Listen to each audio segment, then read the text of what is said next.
박종호 교수님께 먼저 마이크를 옮기도록 하겠습니다. 트럼프하고 해리스 두 당선 후보자 중에서 네. 최종적으로 누가 당선이 됐었을 때 중국에게는 조금 더 유리하다고 판단이 되었을까요? 제 입장이요. 예. 중국에게 더 유리하다 하는 것은 이제 거의 없을 텐데, 조금 더 중국 입장에서는 트럼프가 더 부담이 되지 않을까. 왜냐하면 관세 전쟁은 거의 명확하거든요. 명확한 관세 전쟁이 펼쳐질 겁니다. 그럼 단기간 안에 그 충격이 있을 수 있고요. 다만 해리스 같은 경우는 동맹국 대 동맹국의 싸움으로 펼쳐질 가능성이 높겠다. 지정학적 싸움이 좀 있겠다. 그러면 중국은 상대적으로 중국 우방국들로 수출을 좀 재편하는 그런 대응책이 조금 더 가능할 수 있지 않을까라는 생각을 해봅니다. 박정호 교수님 어떻게 생각하십니까? 의견이 다를 수 있습니다. 저는 반대로 생각을 했습니다. 사실 이제 어떤 이제 트럼프 같은 경우는 비즈니스맨 출신의 대통령인데 이 비즈니스맨들은 크게 두 종류로 나눠져요. 그러니까 농사꾼 기질의 비즈니스맨이 있고 그다음에 사냥꾼 기질의 비즈니스맨이 있습니다. 농사꾼 기질은 한 땀 한 땀 R&D하고 그리고 제품 개발해서 그걸 가지고 시장에 런칭해서 다시 마케팅해서 하나하나 보편적으로 늘려가는 그런 형태의 비즈니스를 하는 사람이고 사냥꾼 형태는 말 그대로 좋은 투자처가 있을 때 한 큐에 넣어서 한 큐에 빼는 스타일인 거예요. 부동산 투자도 사실 거기에 더 가깝거든요. 근데 이런 그 사냥꾼 기질의 비즈니스맨들의 리더십의 특성이 거래적 리더십이에요. 내가 너한테 얼마 줬으니까 나한테 얼마 줘야지. 이게 또 비즈니스의 어떤 특성이기도 하고요. 그러다 보니까 트럼프가 그동안 대중국 전선에서 가장 많이 사용했던 게 이 거래적 리더십의 가장 일반적인 수단인 관세. 얼마 내라. 그건데 그럴 때 지난 1기 트럼프 때는 어떤 행보들이 많았냐 하면 중국에서 어떤 특정 품목의 관세가 부담될 때는 오히려 역으로 딜이 들어갔어요. 그거 트럼프를 이해한 거죠. 그냥 우리가 곡물을 더 사면 안 되겠니? 이 관세 말고 그냥 곡물을 더 살게. 그럼 트럼프는 숫자가 맞으면 오케이 됐어 하고 약간 유예해준 행보도 있었단 말이죠. 그리고 중국에서 관세를 통해서 본인이 목표했던 어떤 수치를 달성하고 나면 그럼 투어를 또 떠나요. 한국에 와서는 방위비 분담금 얼마 내? 그래? 얼마 됐어? 오케이. 그럼 한국에서도 또 하면 이제 또 유럽 가 있죠. 나토 우리 탈퇴할 거야. 그래서 얼마 내야 돼. 이렇게 해서 자기가 돌아다니면서 원하는 수치를 득하면 그 숫자를 득하면 한동안 연락도 잘 안 하는 스타일이 트럼프의 리더십이에요. 그래서 우리는 이 관세라는 게 그동안 쭉 아까 보여주신 것처럼 낮아졌던 흐름 속에서 관세가 부과됐더니 트럼프가 굉장히 터프한 스타일의 리더십이고 고압적인 미국의 리더십이 등장했다고 인식을 했는데 실제 뚜껑을 열어봤더니 바이든은 경제 교과서에 없었던 룰을 사용하기 시작한 거예요. 바로 IRA법과 치포죠.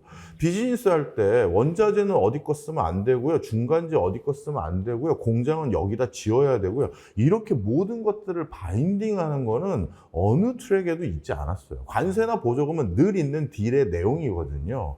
그러다 보니까 많은 국가들이 이걸 어떻게 받아들여야 될지도 고민이 되고 심지어 우리나라 같은 경우는 전체 밸류체인의 상당 부분, 미래 먹거리의 상당 부분이 지금 미국으로 가버린 상태거든요.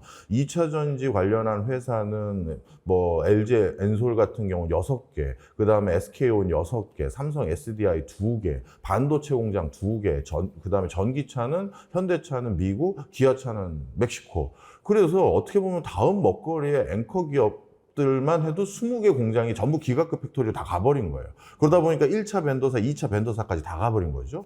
이거는 단순히 일순간 어떤 관세를 우리가 돈 내고 그냥 우리 여기서 장사할게요 보다 훨씬 반영구적인 데미지를 입은 거예요.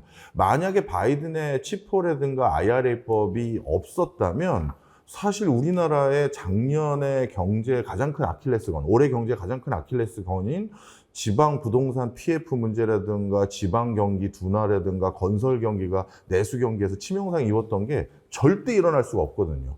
저 정도 공장을 동시다발적으로 지으려면 이건 광역시 한 급이 하나 더 생겨야 되는 수준이었거든요. 근데 이걸 떠갔다는 건 이건 굉장히 항구적인 어떤 리스크 요인이라서 사실 굉장히 저도 당혹스러웠어요. 왜냐하면 바이든은 외교통상직으로 30년 이상을 업을 했던 사람이라서 원래 언행 자체가 온화한 사람이었는데 이 안에 이런 에너지가 있을 줄은 솔직히 몰랐고요.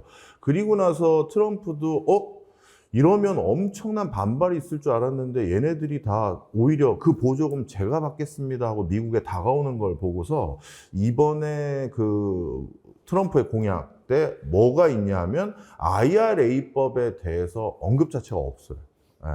그러니까 이 얘기는 나도 그러면 이거 좋은 것 같고 이거 미국 경제에 득이 되는 것 같으니 관세 플러스 IRA법 치포는 계속 홀드하겠다라는 입장이 상당히 많은 거예요. 그래서 저는 개인적으로 지난 정권을 바탕으로 판단한다면 바이든 때와 트럼프 때 양쪽 중에선 바이든 때가 전 세계적으로 많은 국가에 더 치명상을 입힌 것이다. 저는 그렇게 판단을 합니다. 너무 재밌고 그렇네요. 네, 저는 아까 그 교수님 자료에서 가장 인상적이었던 게 그 관세 부분이었거든요. 네. 그동안에 우리가 대공황을 겪으면서 그때 사실 스무처 홀리법에 의해서 네가 관세 이만큼 올려? 그럼 우리도 올릴게. 막 올리다가 막 400%씩 올리다 보니까 그 세계 교역이 그때는 유럽하고 미국이 경제의 이제 중심이었는데 그 교역이 한 50% 줄다 보니까 주식 시장이 80% 폭락을 했어요. 그래서 그 대공황을 겪으면서 어떻게 보면 케인즈의 일반 이론도 나오고 적당하게 정부도 개입을 하긴 하지만 이거 관세 이거는 정말 안 좋은 거구나. 이게 어떻게 보면 자본주의의 헌법과 같은 책이 국부론이잖아요. 근데 국부론에서 강조를 했던 게 분업의 효과잖아요. 분업에 의해서 생산성을 높일 수 있다. 이게 자본가들이 제일 좋아하는 거거든요. 근데 이 관세를 올리면서 그 세계적인 분업이 깨지는 거잖아요. 그래서 저는 트럼프가 왜 관세 전쟁을 일으키지?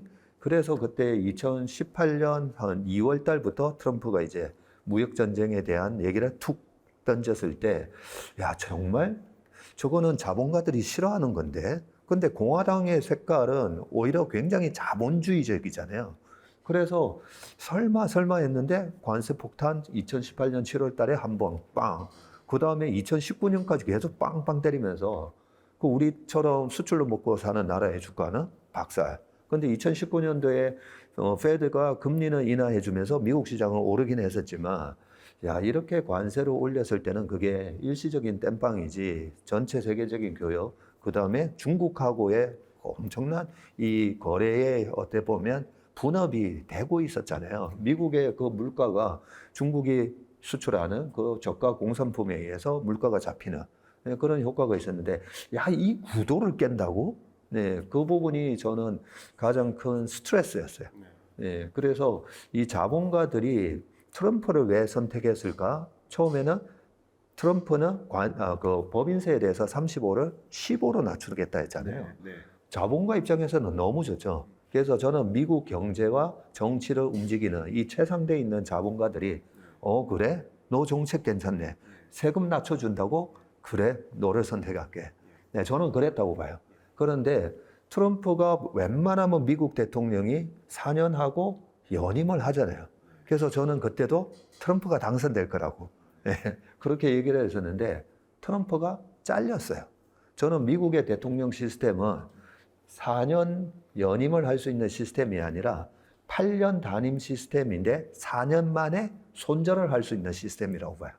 얘 안 되겠네 하면 4년 만에 손절할 수 있는 그런 시스템이라고 하는데, 물론 코로나라는 특이한 상황도 있긴 했지만 왜 트럼프는 재선이 되지 못했을까? 그 부분에 있어서는 저는 저렇게 관세를 올리면서 하는 저런 정책은 대공황을 야기시킬 수 있다는 거죠. 그래서 저는 트럼프가 당선에 실패했다고 보거든요. 그래서 이번에도 트럼프는 여전히 또 법인세는 낮추겠다. 그런 얘기를 하는데, 이 트럼프가 이 지난 정권에서 썼던 그 관세에 대한 정책을 바꾸지를 않으면 이번에 당선이 되더라도 굉장히 또 많은 자본가들한테 스트레스를 주는 그런 모양새가 나타나지 않을까 그런 생각합니다. 오태민 교수님도 혹시 네, 뭐 공부 많이 됐습니다. 자료가 너무 좋네요. 이상입니다. 네, 감사합니다. 그 주신 말씀에 대해서 저도 이제 코멘트에 대한 이제 피드백을 드리면, 이게 박정호 교수님의 그 의견도 굉장히 강한 공감을 합니다. 근데 좀 더 우리가 어디에 무게 중심을 두느냐의 차이가 있는 것 같은데, 저의 의견은 어떠냐면 관세와 법인세만큼 강한 정책이 없다고 생각하는 사람입니다. 왜냐하면 한쪽에서 뺨을 때리면 한쪽이 또 뺨을 때리는 구조거든요. 그러면 미국이 관세 올리면 중국도 관세 올리고요. 그 두 나라만 관세 올린 게 아니라 다른 나라들도 관세를 올려요. 그리고 이미 24년, 3년, 4년부터 관세를 올리는 구조로 가고 있어요. 그래서 이게 어떤 형식이냐면 극단적 보호무역주의의 시대라고 저는 표현하고 있거든요. 그러니까 근데 이 관세 장벽만 올리는 게 아니라 비관세 장벽도 같이 올려요. 수입 여건을 까다롭게 감시해요. 예. 그래서 그 비관세 장벽 툴이 두 가지가 있는데, 기술 장벽과 위생 검역 뭐 이런 것들이 있는데, 이런 것들을 더 강화해 가지고 지금 상대적으로, 왜냐면 또 경제가 어려우니까 상대적으로 자국의 기업들의 여건을 좀 좋게 만들어 주기 위해서 수입을 좀 방어하는 방식을 좀 채택해요. 이렇게 하다 보니까 너도 나도 관세율을 이렇게 올려가다 보면 그만큼 기본적으로 다른 나라에서 수입하는 가격이 상대적으로 저렴하니까 수입을 했었을 거 아니에요. 소비자 입장에서 보면. 네. 근데 더 높은 가격, 관세를 부과된 상대국의 제품을 쓰나, 아니면 관세가 부과된 제품을 안 쓰고 자국에 있는 상대적으로 높은 가격의 제품을 쓰나, 이게 둘 다 효과적으로는 인플레 압력이 되죠. 인플레 압력이 되고 또 많은 관세 장벽이 펼쳐지다 보면 경제적으로 하방 압력이 돼요. 왜냐하면 우리나라만 수출 의존적인 게 아니라 다른 나라들도 대부분 수출 의존적인 경우가 많은데, 그러면 이제 경기는 더 하방 압력을 주죠. 그러니까 이게 결국은 모습이 뭐냐면 스태그플레이션에 가까운 형태. 물가는 물가대로 다시 2차 인플레와 같은 현상이 야기되거나, 경기는 경기대로 더 하방 압력을 받는 그런 모습으로 야기하지 않을까라는 의견도 한 가지 드리고요. 제가 지난 여름에 미국 그 아틀란타에 다녀왔었는데, 아틀란타가 가장 대표적인 그 리쇼링 지역이에요. 이미 우리나라도 뭐 현대기아 있고 LG전자 있고 세계 글로벌 기업들도 다 들어가 있지만, 특히 제가 관심 있게 봤던 게 SK온 그 공장을 건설하는 데를 다녀왔는데, 그 여러 가지 정책들이 있겠지만 이 많은 기업들이 왜 아틀란타에 위치할까? 답이 간단했습니다. 법인세가 0입니다. 아, 법인세가 0이에요. 그러니까 특구예요, 특구. 그러니까 기업들로 하여금 네. 상당히 미국으로 가서 경영하는 게 시장도 있고 법인세도 절감되고, 거기에 관세율이 높다든가 환율마저 약달러화 된다면 이보다 더 좋은 경영할 만한 지역이 없겠구나 하는 판단도 상당 부분 있고, 말씀하신 대로 IRA와 같은 보조금이나 이런 것들도 다 같이 결부된 결과라고도 생각을 합니다만, 유독 그런 것을 좀 생각을 해보면 뭐 누가 더 미국의 대선 결과 누가 더 중국 경제에 나쁘다, 한국 경제에 나쁘다, 이걸 논하기 좀 굉장히 어려운 감이 있지만, 이렇게 두 후보가 누가 되느냐에 따라서 시나리오는 확실히 달라질 수 있겠구나 하는 생각을 해볼 수 있을 것 같아요. 제가 간단한 질문 드려볼까요? 박정호 교수님은 만약에 비즈니스맨이라고 한다면 농사꾼입니까? 저는 철저히 농사꾼 기질이 많아서요. 제 스스로에 대해서 되게 답답함을 가지고 있습니다. 진짜 그러세요? 주변에 요즘같이 오태민 교수님처럼 딱 그 사냥꾼적인 야수의 눈으로 네. 지금이다 딱 들어가서 갑자기 10배거 이상의 어떤 수익을 거두는 그런 게 어떻게 보면 현대적인 모습의 자본가들, 성과들인데, 전 어디 가서 맨날 엑셀로 통계 그리고 책 쓰고 보고서 쓰고 막 이래가지고 발표하고 중간 발표하고 최종 발표하고, 이 전 근대적인 이 행태를 언제 벗을 수 있을지 고민이 많습니다. 저는 농사꾼입니까? 둘 다 가지고 계세요. 둘 다. 네. 사실 오늘 이 상황도 기획하신 분이시잖아요. 그러니까 어떤 지식을 어떤 타이밍에 어떤 방식으로 대중에게 전달했을 때 더 많이 소구할 수 있는지를 아는 거잖아요. 저는 이런 걸 누가 만들어주지 않으면 제가 그런 걸 할 줄은 모르거든요. 네. 그래서 제가 요즘 죽을 맛이에요. 왜냐하면 뭐 비트코인이나 이런 가상화폐 시장도 이제 사냥꾼처럼 해야 되잖아요. 근데 뭐 전통적인 사냥터가 주식 시장 아니겠습니까, 그죠? 뭐 맨날 제가 하는 얘기가 매일같이 이제 쩐의 전쟁을 그것도 뭐 우리나라 내에서만 하는 게 아니라 이 글로벌하게 지금 주식 시장이 개방돼 있고 우리가 또 미국 가서도 투자할 수가 있고 그러다 보니까 그냥 한마디로 UFC예요. 예, 그래서 저는 이게 UFC다라고 얘기를 하고 저희가 온갖 다 하거든요. 요즘은 이 시장을 딱 보면 아 이게 기계들이 지금 매매를 하고 있구나. 예, 기계 헤지펀드의 뭐 70%가 이제 기계가 매매하고 있거든요, 실제로. 이제는 예전에 사람하고 싸우는 게 아니라 이 알파고하고도 싸워야 돼요. 그러니까 이게 유도 기술, 태권도 기술, 복싱 기술 이거 하다가 상대가 이제는 기계가 나오고 있어요, 지금. 예, 터미네이터에 나오는 기계가 나오는데 얘네들하고 정말 사냥꾼처럼 싸워야 되는데 근데 요즘 왜 제가 죽을 맛이냐면 우리 일반 투자가들을 위해서 나와서 많은 이런 주식 투자에 관한 조언을 하잖아요. 근데 일반 투자가들이 UFC에 아니 기본기도 안 되는데 나와서 100% 이거 터지고 나갈 게 너무 보이는 거예요. 그래서 일반 투자가 분들한테 이 사냥꾼식의 어떤 전술이나 매매 전략을 얘기를 할 수가 없어요. 그러니까 맨날 농사꾼식의 그런 투자 전략을 얘기를 할 수밖에 없어요. 예. 그러면 농사꾼으로서 아 이렇게 하면 그나마 이 UFC와 같은 이 주식시장에서 그래도 터지지 않고 그래도 화끈하게 나가가지고 황소 한 마리 이렇게는 못 잡더라도 그래도 농사 지어서 그죠? 예, 사과 좀 따먹고 할 수 있는 게 초우량 기업을 안정적으로 그냥 빠질 때마다 쌀 때 그냥 우직하게 사는 거야. 그래서 저희는 저희 나름대로 이 엄청난 사냥꾼식의 전략을 매일같이 회의를 하고 하는데 방송에 나와서는 농사법을 계속 얘기해야 돼요. 그러니까 양쪽을 다 하다 보니까 아 죽을 맛이에요. 네. 박세익 전문님하고 저하고 공통점이 있거든요. 뭔데요? 두 개. 뭐예요? 하나는 비가 와도 눈이 와도 운동한다. 네. 축구하고 전테니스. 두 번째 공통점이 뭐였어요? 둘 다 UFC를 줘. 네. 아, 사냥꾼들의 특성을. 네, 우리 등산 안 합니다.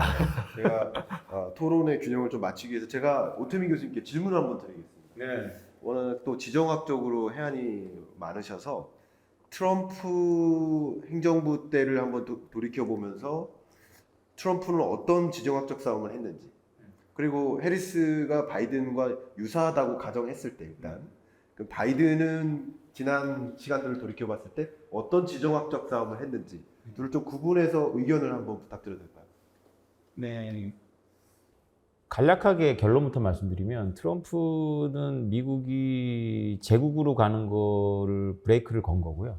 네. 바이든과 해리스로 이어지는 미국의 이제 그 우리가 트럼프가 쓰는 용어지만 딥스테이트들은 최대한 이 미국 패권을 유지하려고 하고 있어요. 근데 이제 구조적인 어려움이 있어요. 이것은 이제 단기적인 어떤 거시경제로는 읽지 못하는 장기 트렌드를 봐야 되는데 그 미국이 더 이상 항행의 자유를 국시로 삼을 수가 없는 상태예요. 그러니까 11개 함대가 지금 다 가동되고 있지 않다라는 얘기가 있거든요. 그러니까 5대양 6대주를 감시하는 그런 미국의 그런 세계 경찰로서의 미국의 그 항공모함 시스템이 지금 가동을 잘 못하고 있어요. 왜냐하면 미국의 인플레이션을 고려했을 때 미국의 국방비는 계속 줄어들고 있어요. 근데 우리는 이 군사지정학을 잘 모르시는 분들은 그냥 탱크가 있고 비행기가 있으면 된다고 생각하지만 고가의 탱크나 고가의 비행기는 유지비 관리비가 엄청나게 들어가요. 특히 핵 같은 거는 엄청나게 그 관리비가 많이 들어가잖아요. 핵을 하나 만들어 놓고 그 핵을 창고에 넣어 놓는 게 아니라 그 핵을 전담해서 마크하는 엔지니어와 관리자가 있어야 되잖아요. 그 사람들은 아무나 바꾸면 안 됩니다. 왜냐하면 그 사람들은 암에 걸릴 확률이 굉장히 높기 때문에 특수한 직종이거든요. 그런 사람들의 인건비가 중국이 비싸겠어요? 미국이 비싸겠어요? 당연히 미국이 엄청나게 비싸거든요. 그래서 미국의 인건비가 중국의 인건비의 10배라 하더라도 미국의 군인 1명이 중국 군인 10명을 상대하는 게 아니잖아요. 그래서 인건비로 두 나라의 이제 국방비를 환산하면 전혀 다른 그림이 그려지거든요.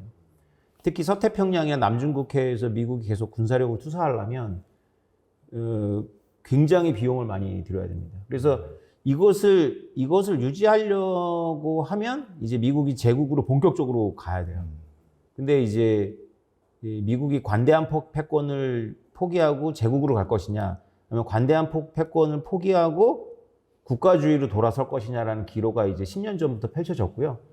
저처럼 이렇게 얘기하시는 분이 이게 제가 오리지널리티가 있는 얘기가 아니라 조지 프리드만이라는 그런 걸출한 국제 정치학자 같은 그런 그룹들이 이 현실주의 국제 지정학자들이 이미 15년 전부터 떠들어 왔던 것들이 이제 임박한 거죠. 그래서 올해 처음으로 미국에 이제 놀라운 현상이 발생했는데 제가 메이저 언론사 고위 간부들하고 한번 식사를 하면서 이 얘기를 했더니 아무도 모르고 있어. 아무도 모르고 있는 것 때문에 제가 깜짝 놀랐어요. 올해 2024년도에 미국의 국방비가 채권 이자를 갚는 비용을 채권 이자를 갚는 비용이 미국의 국방비를 앞섰어요. 그러니까 8,700억 대 8,300억일 거예요.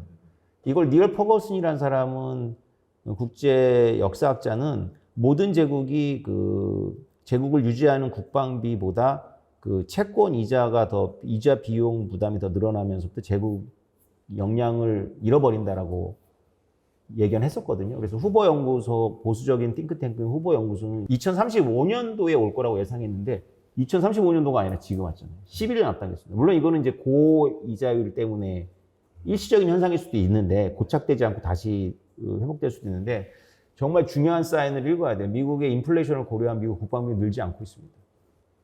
미국의 노후된 비행기, 노후된 함대, 노후된 핵무기들은 거의 쓸모가 없어요. 그거 개량하는 데만 엄청난 유지하는 데만 비용이 들거든요. 이것에 대해서 트럼프가 정확하게 알고 있어요. 트럼프를 굉장히 캐릭터 위주로 보면 안 된다고 보는 게 저희 입장이거든요. 예. 굉장히 교수님도 말씀하셨지만 일관된 메시지가 있어요. 근데 이 국방이나 이런 거는 사실은 허세 효과가 굉장히 크기 때문에 다른 분야처럼 쉽게 말을 못 해요. 아무리 트럼프라 할지라도. 왜냐면 내가 실제로 동네 깡패인데 나 지금 힘 빠지고 있어라는 말을 본인 입으로 할 수가 없잖아요. 우회적인 신호를 많이 보내야 돼요. 왜냐면 그거를 인정하는 순간 이제 막 도전자들이 나오거든요. 근데 그거는 우회적으로밖에 메시지를 못 내요. 그 우회적인 메시지를 트럼프는 계속 내고 있는 거죠. 우리는 이제 더 이상 국제 경찰 못 한다. 라는 거예요. 그래서 저는 해리스가 된다면 좀 더 이제 기간이 연장되는 건데 그래도 이 큰 틀은 미국이 돌이킬 수가 없다라고 보고 있죠. 그래서 서태평양에서는 중국을 손봐야 되는 거예요. 그래서 그게 양당의 합의가 된 것 같아요. 중국은 손보고 퇴조하더라도 인도양에서는 손볼 데가 없기 때문에 여기는 지들끼리 치고받고 싸우느라고 미국에 도전하는 세력이 안 나와. 그래서 인도양에서는 미국이 오바마 2기 때 나왔어요. 그러니까 우리는 바다 중심으로 안 보고 대륙 중심으로 보니까 중동 정책이라고 보는데 그게 인도양 정책입니다. 미국 입장에서는 미국은 대양해 세력이거든요. 인도양이 스웨즈 운하부터 이 말라카 해협까지가 인도양이에요. 거기 지도를 보시면 미국한테 도전할 세력이 아무도 없어요. 지들끼리 다 싸우는 거잖아요. 그래서 미국이 인도양을 관리하지 않으니까 지금 우리가 보고 있는 거죠. 이스라엘이 현상 변경 세력이 돼버렸잖아요. 현상 변경을 하고 있습니다. 미국은 현상 유지 세력이거든요. 그럼 미국이 현상 변경을 용인하지 않는데 현상 변경에 대해서 미국이 지금 이스라엘에 대해서 말로만 하지 지금 아무것도 안 하잖아요. 1956년도에 스웨즈 운하 위기를 한번 보십시오. 영국하고 프랑스하고 이스라엘이 이집트에 대해서 군사작전을 했고 이집트의 나세르 정권이 스웨즈 운하를 국유했거든요. 당연히 미국이 항행의 자유를 주장하는 미국이 스웨즈 운하가 한 독재자에게 귀속되는 것을 반대해서 영국과 프랑스, 이스라엘 편을 들어야 되는데 아니었어요. 영국하고 프랑스를 완전히 패거든요. 남들 다 보는 앞에서. 그때부터 이제 우리가 공식적으로 영국의 제국주의 끝났다라고 보는 게 1956년도입니다. 그걸 생각해보면 지금 이스라엘에 대해서 미국이 가만 놔두잖아요. 그러니까 미국이 인도양에 대해서 현상 변경 유지할 힘도 의지도 없는 거예요. 민주당이 뭐 다르게 액션을 취하고 있지 않거든요. 트럼프는 더 노골적일 거예요, 아마. 정말 누가 당선이 지금쯤이면 그 결과가 어느 정도 여러분 받아들일 시간일 것 같은데 누가 당선이 되느냐에 따라서 군사 지정학적인 그런 흐름도 어느 정도 변화가 있을 수 있겠다라는 생각도 해보실 수 있을 거라고 생각이 됩니다. 지금 중간중간 제가 이런 말씀을 드릴게요. 저희는 미 대선 결과 향후 어떤 패러다임의 변화가 있을까를 조망하기 위해서 워낙 이 분야에 정통하신 이 산업과 섹터 주식 부문의 전문가 박세익 전문님과 함께 또 향후 누가 당선이 됐느냐에 따라서 어떤 정책적으로 싸움을 이끌어 나갈지를 고민을 많이 해주시는 또 박정호 교수님과 또 지정학적인 그리고 코인 시장에 있어서의 변화는 어떻게 전개될지 또 들여다보기 위해서 오태민 교수님과 함께 토론을 진행하고 있습니다. 일단 앞에 순서는 제 거시경제 전망 그리고 어떤 변화가 있을지를 들여다보고 토론을 마무리했다면 지금 시간부터는 박정호 교수님의 발제를 듣고 토론을 이어갈 텐데 정책적인 싸움은 또 어떻게 변화가 있을지 한번 말씀을 들어보도록 하겠습니다.